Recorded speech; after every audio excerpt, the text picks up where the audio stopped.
Hello friends, स्वागत है आपका हमारे YouTube channel speed up GK में। आज हम ज्योग्राफी का चैप्टर 8 भूकंप पढ़ेंगे। भूकंप की हम क्वेश्चन सीरीज पढ़ेंगे।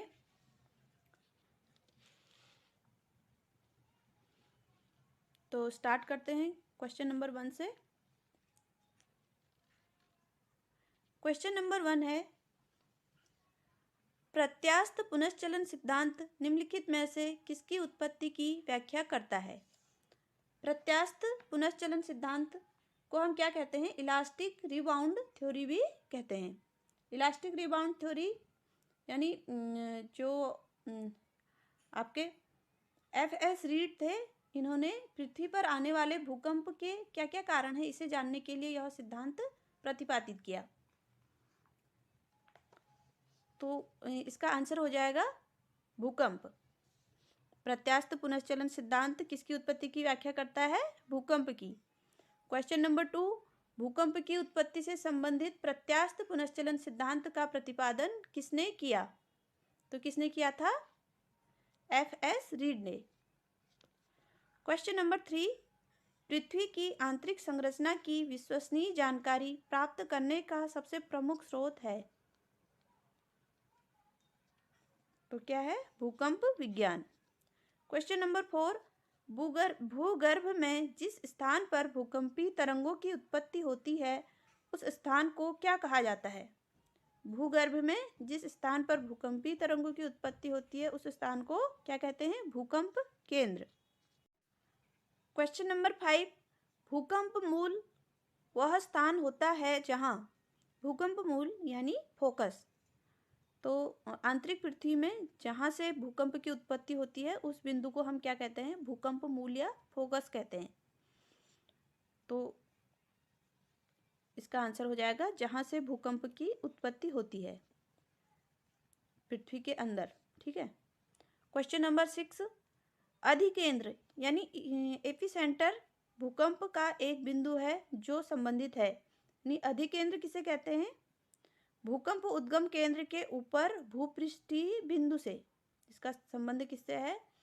जो फ्रेंड्स जो ये है, जो क्या अभी आपको क्या बताया था? भूकंप मूल यानी फोकस, जहाँ से पृथ्वी की आंतरिक स्थित जगहों में जहाँ से भूकंप की उत्पत्ति होती है, ठीक उसी के ठीक ऊपर पृथ्वी की ऊपरी सतह पर यह बिंदु होता है। तो इसे हम क्या कहते हैं? अधिकेंद्र। भूकंप उद्गम केंद्र के ऊपर भूपृष्ठीय बिंदु से इसका संबंध है। ठीक है।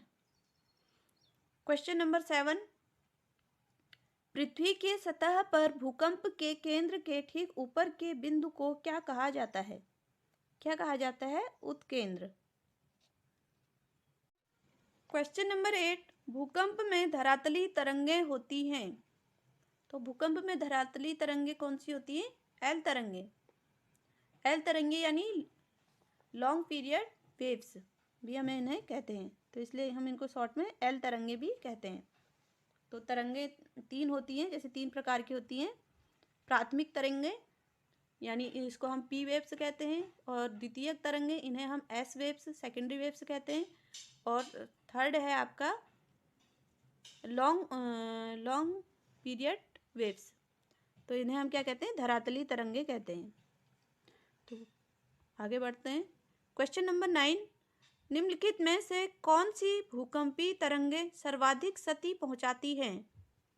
तो जो दीर्घ पृष्ठीय तरंगें होती हैं वो सर्वाधिक क्षति पहुंचाती हैं, यानी जिनका बहुत आयाम होता है, बहुत ज़्यादा आयाम होता है, वो क्या करती हैं?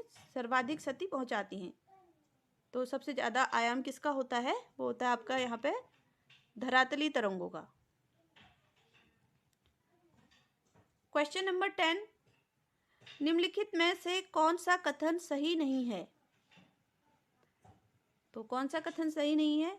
ऑप्शन है आपके, भूकंप के कारण समान बर्बादी वाले स्थानों को मिलाने वाली रेखा को समभूकंप रेखा कहा जाता है। ये बिल्कुल सही है। और समभूकंप रेखा का आकार नियमित होता है, ये गलत है।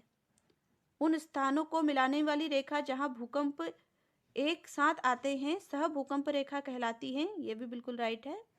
और डी है आपका, भूकंपी तरंगों को अंकित करने वाला यंत्र सिस्मोग्राफ है, ये भी सही है।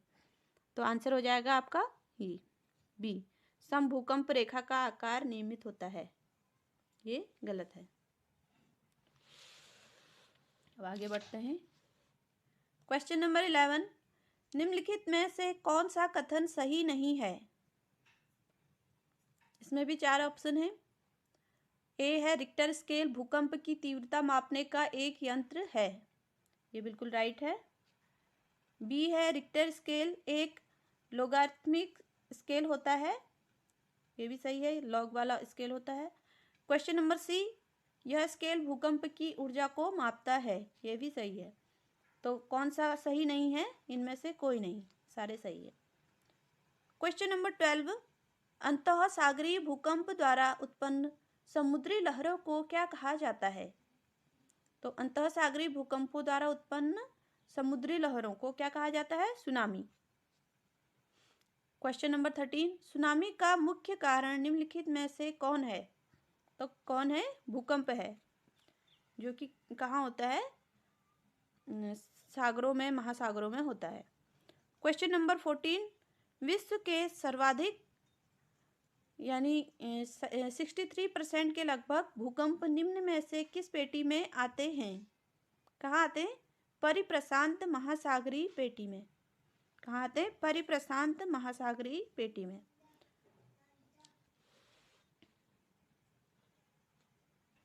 क्वेश्चन नंबर 15, भूकंपों का प्रभाव महाद्वीपीय भागों के अतिरिक्त महासागरीय भागों पर भी पड़ता है और इससे महासागरों में भयंकर लहरें उत्पन्न होती है।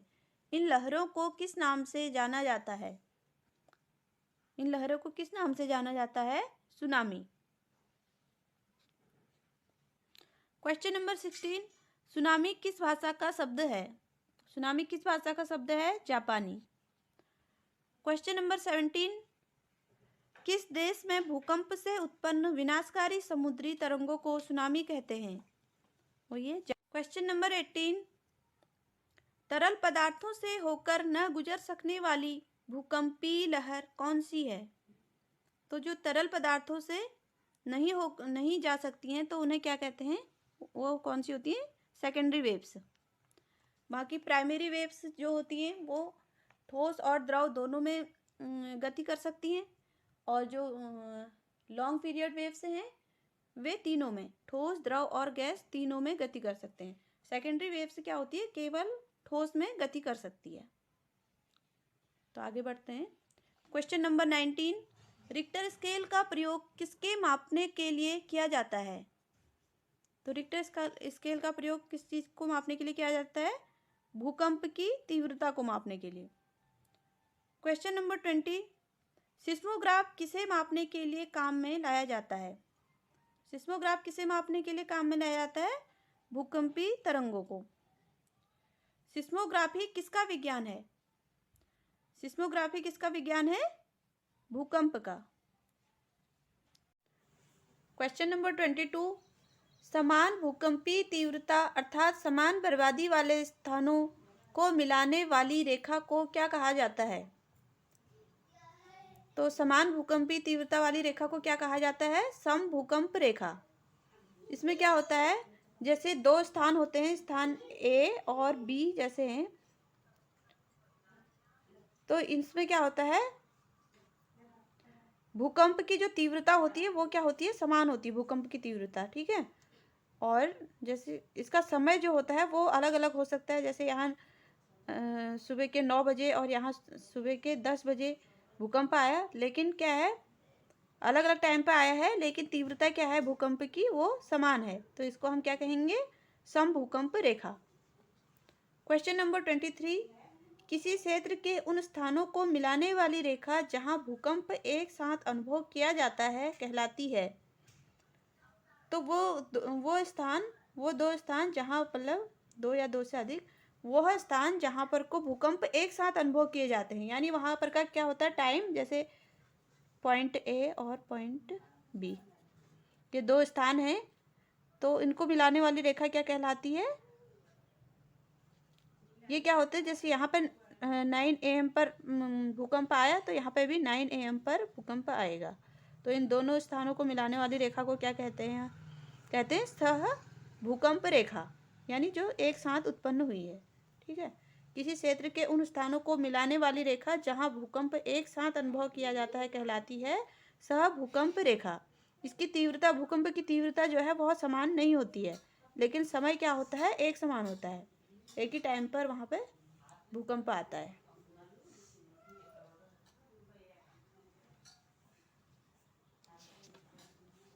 आगे बढ़ेंगे। क्वेश्चन नंबर 24, सम भूकंप रेखा का आकार प्रायः होता है, कैसा होता है, अनियमित। क्वेश्चन नंबर 25, भूकंप का कारण है, भूकंप का कारण क्या है, टेक्टोनिज्म यानी प्लेटों में खिसकाव या टकराव।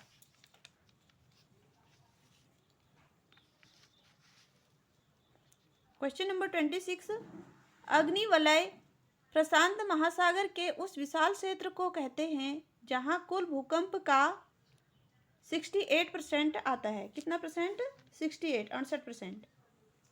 क्वेश्चन नंबर 27, निम्नलिखित में से कौन सी घटना धरातल पर नहीं घटित होती है।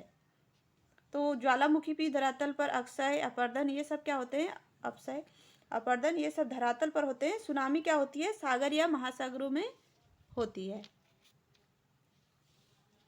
तो आगे बढ़ेंगे।